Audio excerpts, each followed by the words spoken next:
The 4 cardinal signs of inflammation, if you ask any doctor what is inflammation, they're going to say rubor, tumor, color, a dolor, and all that means is red, pain, heat, and swelling, okay? The 4 cardinal signs of inflammation, which you're familiar with. You could have told me that yourself just based on your experiences with ankle sprains and things like that.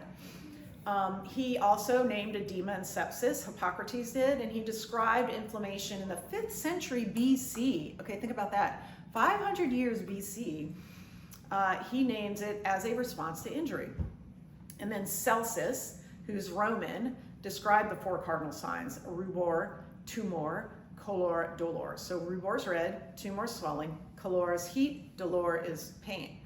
And then Galen, you've all heard of Galen, and he was the physician to Marcus Aurelius, okay, who was a Caesar, thought that inflammation is what allowed blood to escape the arteries. Remember, that was back in the day where they all thought all ills were due to bad humors, you know, like bloodletting and things like that were a good idea. This is really the prevailing thought until we developed instrumentation and technology that allowed us to delve deeper into the natural world. And then we started learning about what inflammation really is. Okay, so Ledbetter in 1989, okay, that's not that far ago, right? Like that's not that distant in the past. He described the classic injury response.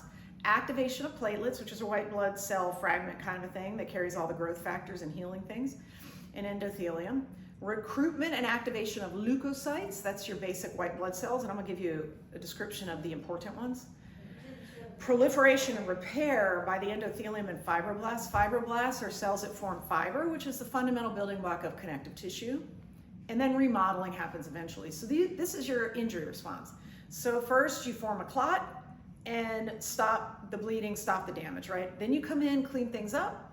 Then you bring in the helpful cells, and then you begin to grow more cells, and then you remodel and recreate the structure that was injured. That's how it's supposed to work. So it is vital for survival, as we described.